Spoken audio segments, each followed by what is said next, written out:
Hello, everyone. Welcome to Cyber Inspiration Podcast. My name is Evgeny. I have been around cybersecurity for the last 20 years and I have a lot of experience working with a variety of cybersecurity vendors.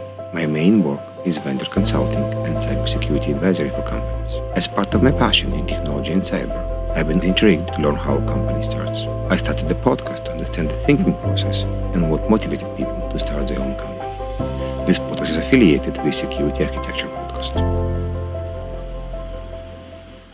We have Derik today to talk about his company and what they do and how Augment came to life. Derik, very, very happy to be here today. Can you please tell me in a brief minute or two what do you guys do and what do you do in the company?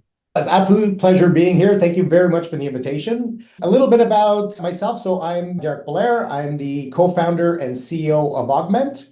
And for those of you that may not be familiar, Augment, we're a software vendor. We make a platform designed for MSPs to secure and manage Microsoft environment. So make it super easy for MSPs to secure their customers' Microsoft environment from one central place.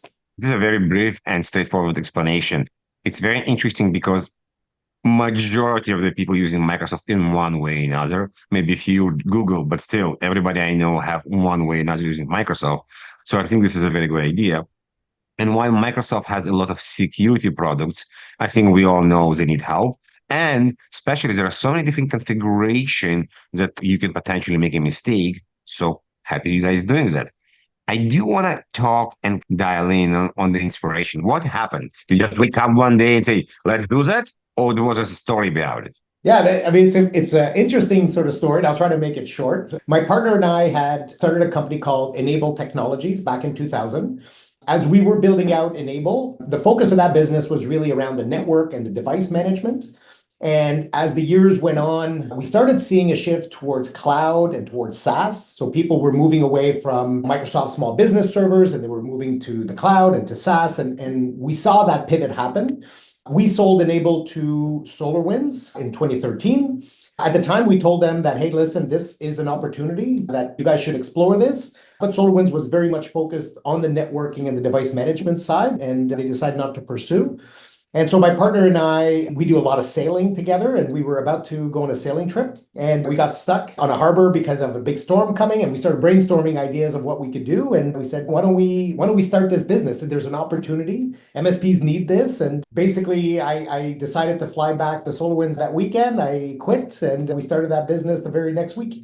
I'm almost tempting to change this podcast to cyber and sailing because who cares about cyber if you can talk about sailing, you know? So we were going sailing, so it didn't matter. Yeah, a bit of background about myself. I actually spent majority of my life in Israel from age 11, and I was learning in nautical school. So I've been sailing from age 13. So definitely something we need to talk about this later on. And I met few good people about sailing. So maybe we need to have a group on LinkedIn, Cyber and Sail, and find buddies that sails as well. I love it. I'm definitely joining. Okay, we'll do it after the recording because I think connecting people by interest is very cool and very interesting. And I'm a big believer of soft skills. So this is definitely great. Okay, so you have an idea. You're stuck on a boat. It's amazing place to brainstorm. I think sea definitely or the lake open up a lot of creativity and usually very hungry as well after I'm sailing. What's the next step? So you quit SolarWinds. Did you want to raise money? Did you want to build a product? Tell me the steps. Yeah, so Gavin and I, because of the sale of Enable to SolarWinds, we were in a position where we could fund this business to get it off the ground. We decided in roles. So he was going to be chairman and not operational, but he was going to do a lot of our corporate financing and our corporate development. I was going to be more operational. Basically, I came back to Ottawa, where I'm based. We started drafting the business plan. We started really putting pen to paper around what would we build, who would we build it for, what the value proposition would be, and then probably spend the next couple of months really just vetting the idea. So trying to get this idea in front of as many MSPs as we could to really gauge whether or not this was a real opportunity, whether or not this was something that was worth us investing time and energy. And when we felt that we had the story solid enough to start investing, then we started working on a bit of a prototype, started working on the architecture, and it just took off from there. Few questions here. MSPs, especially MSPs, usually not majority of them, not, oh my God, I have so much money, I'm going to go and buy a new solution. Yeah. In many cases, they're afraid to buy many new technology. Did they understand the story? Did they understand what you want to do? And also, why would they even listen to you? Did you knew them before, or you made a sales pitch to them to listen to you? It's a great question. I'd say two parts. One is we were lucky that we had some really good, strong MSP friends that we had known over the years that were very friendly and were willing to give us real feedback, not just, hey, yeah, that's a good idea, but that doesn't make sense. That's stupid. That's never going to work. That's what we needed to hear. We needed to hear all the no's. And I would say that from our perspective, it was really just all about getting those guys to really tell us how this could work, how this could be implemented.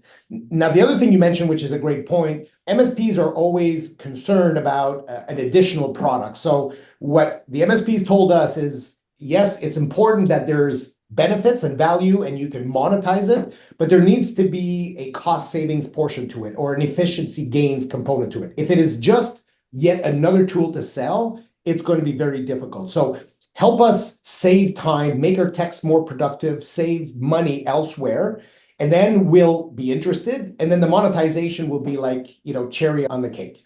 Yeah, okay, this makes sense. So you get a couple of potential customers, design partners right now to design with. Do you go build it yourself or do you hire a team? So what we did is we hired an architect. It was important to us that we would build this business on a very solid foundation. So we knew that security was very important to us. We knew that scalability and performance was important to us. So we hired a software architect that would help us with which language should we be using, what backend, where should it be hosted, should we be using serverless or Kubernetes? So how all of those foundational pieces.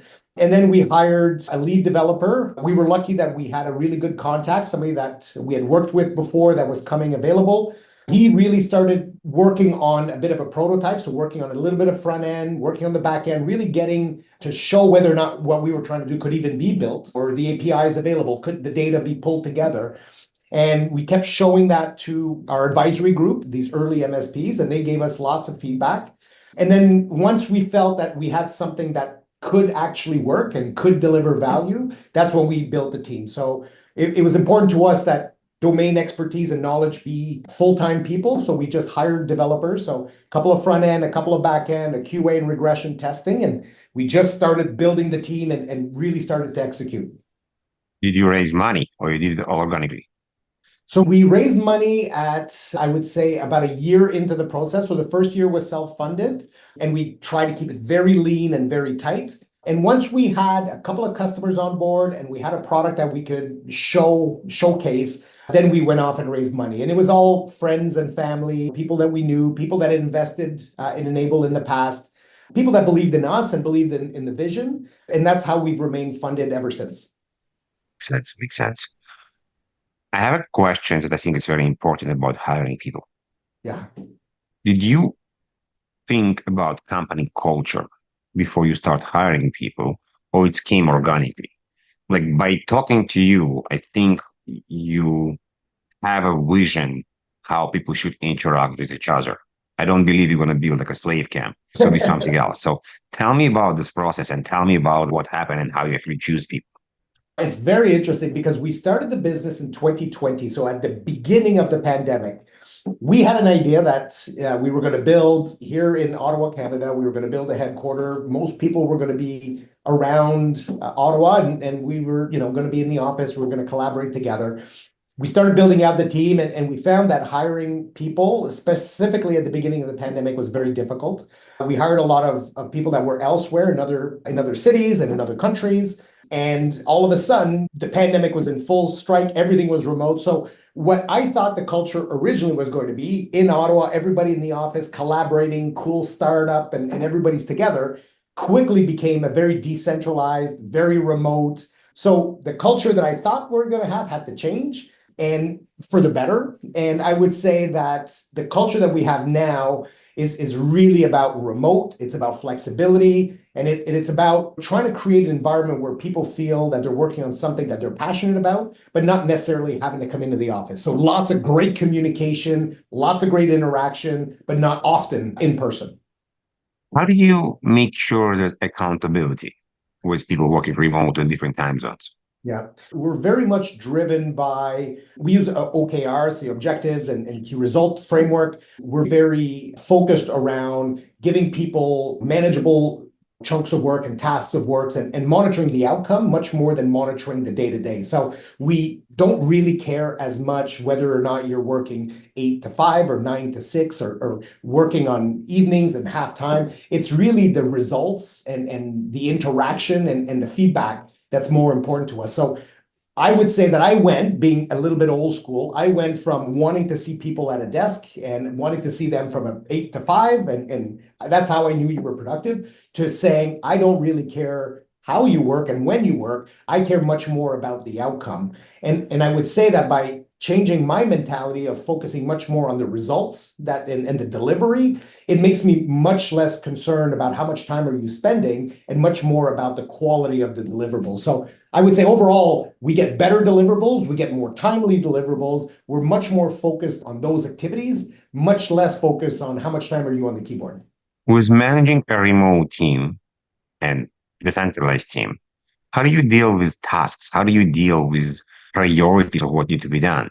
It definitely forces myself and my management team to be very, very task-oriented and very strong communicators. We need to break down every project into tasks and subtasks. We need to make sure that everybody is assigned a set of deliverables, that people understand those deliverables, they understand the timelines. And so right now we manage more the end results and we work our way back rather than saying we manage people hours in the office and then we hope that the results come in at the end. So it forces the management team to be much more analytical and much more detailed oriented when they provide tasks, because we don't have the luxury of just walking around and tapping somebody on the shoulder or somebody coming saying, I don't understand. So things need to be laid out perfectly from the beginning. But I think it makes us a better management team. We're much better at communication and dissecting the jobs to be done than we were before. We're going to switch gears a bit. We talk about sales. Tech is amazing, but if you don't sell the tech, eventually you're going to run out of money. So you as a technical founder, how much do you need to spend on selling? I would say if you're the founder and the CEO and you're not selling, you're not going to be successful. You need to be selling, and some people love it, some people hate it. You just need to embrace the fact that you're going to be the guy selling and you're going to be the person that has to listen to all the bad feedback, all the hang-ups, everything that people you don't want to hear. You need to be on the front line of that. You need to be selling. If you're not in front of the customers hearing the good and the bad, you're going to be making bad decisions. So I would say you need to sell. You need to be the most passionate salesperson. Maybe you're not the best salesperson, but you need to be out there constantly selling. Is it an easy transition for you to be a selling person? Or as a CTO, is it a bit harder? So my background is actually in marketing. I would say that Okay. I had a little bit of sales in my background. I had a little bit of technical. I'll say that I've had to become good at, not great, but certainly good at a lot of things. I needed to understand the tech and understand the architecture and embrace it. Same with the sales piece. I would say it didn't come naturally. I'm not a natural salesperson, but the more I do it and the more any of those roles that I go outside of my comfort zone, the more I would say empathetic and sympathetic I am to the people doing that work, the more I understand the struggles that my team have if I'm actually out there doing it. So if I don't walk a mile in those shoes, then I'm not going to be supportive of the team properly. People that listening to us right now and they're maybe more technical, can you give a tip or two on how to become better in sales? To be honest, you just need to get out there. From day one, with your ideas, you need to go out there and you need to look for honest feedback. You need to be passionate about what you're building. You need to understand and always be looking at what is truly the solution that your product provides. And you need to constantly be looking for feedback. I would say I'm a better salesperson because I've had a lot of bad sales calls and lots of terrible feedback is what's made me better, because now I understand what people want, and you need to understand. There's time comes when you start hiring salespeople. Yeah. And you need to do a step back and let somebody else sell you baby. Yeah. How do you deal with this part?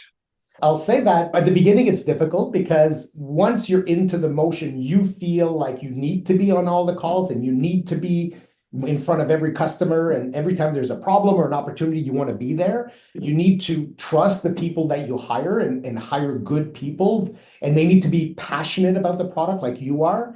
But I'll say that once you give up a little bit of that control, it's amazing to see people. And I'll say that some of the salespeople we've hired, amazing salespeople, way better than me. And I learn as much from them and the way they pitch as they probably learn from me about other things. And some of the things that they do, I'm like, my God, that is so smart. That is so good. And so I think it's very collaborative.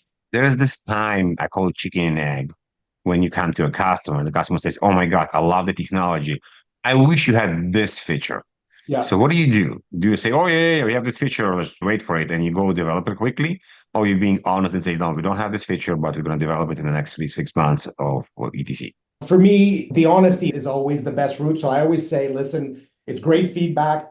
The way I handle it is I would say that's phenomenal feedback. It's definitely on our roadmap if it is. If it isn't, then I explain why it isn't. And I always tell them, listen, it sounds like you're somebody that has a pretty clear idea for what kind of product he or she wants. It sounds like you could be very helpful in our product roadmap. You should be part of our advisory council. Maybe you can help guide. And I always tell people that the best way to get the product that you want is to work hand in hand with the vendors. If you just wait for the vendor to catch up to what you want, chances are it won't happen. If you get involved with the vendor, if you're participative with the vendor, chances are you can influence the roadmap. You'll get the product that you want, and it'll be almost tailor-made for you. So you're much better to start with a vendor and then build that relationship with them if they're willing to listen. Fair. If you can go back 4 years ago, would you do anything differently? Oh, so many things. There's always a balance when you start a business of when are we ready to go mainstream? Like, when is this product ready for prime time? And I would say that a lot of founders like myself, we think the product is maybe more ready than it is. We hire salespeople maybe too quickly. We put salespeople in territory too quickly before doing the work. So it's always, for me, it's patience and being able to see when something is ready to add gasoline to that fire and not doing it too early. So I would say that we probably rushed going to market with a very early product. We probably rushed in the early days trying to penetrate the Australian marketplace when we weren't ready to support it properly. We probably rushed hiring some people when the need wasn't there. So it's almost like you're driving a car, the wheels are falling off, and you're constantly wanting to make things better, but sometimes things have got to get pushed to the edge before you invest more. So I would say that's what it is. And it costs you a lot of money to make those investments too early. In running a startup, it's usually hectic. And sometimes we just get drained, or sometimes you have a bad meeting or a bad day. What do you personally do to go back on a horse and become better? Meditate, sailing, running? I'd love to do more sailing, but it's very time consuming. And I feel like I haven't done a whole lot lately. Lots of exercise. For me, staying very healthy through this process and staying in shape helps me get focused. It helps me not get sick, get a cold, and all of these things when you get worn down. So I feel like it gives me more energy and it gives me lots of perspectives. Working out is probably the thing I'm very passionate about. And I would say it's almost as important to be mentally healthy as it is to be physically healthy to do this. So the combination of the two is the key. Sounds good. I'm going to put it on the spot. Never tried this. Can you create an analogy between sailing and cybersecurity? Yeah, I mean, first of all, if you're embarking on a long journey, a long sailing journey, it's all about preparedness. You really have got to think about all of the potential problems that can occur and all of the potential scenarios. And I feel like in cybersecurity, it's the same thing. You don't plan for if everything goes well. You always plan for what if something goes wrong? What is the plan? What is the emergency? Lots and lots of training. So when we're sailing, specifically with people that are somewhat new, lots and lots of communication, lots of training, and really working on those fundamentals are very important. And I would say that very much like sailing, anything you do, you're going to have to adjust your course. It's never going to be a straight line. It's always going to be full of detours and changes, and being able to adapt. I think that's the number one. And I think when it comes to cybersecurity, like that's the name of the game. So Amazing explanation, and you did it very fast. Great. So I'm part of the group now. Yes. I'm going to switch gears again. I'm going to talk what I call a dark side. This is where we talk about stuff that didn't go well. Lesson you learn when you really hit the head against the wall. or whatever other explanation you want to do this. But tell me some stories without, of course, mention customers or names about stuff you've really surprised you in a bad way.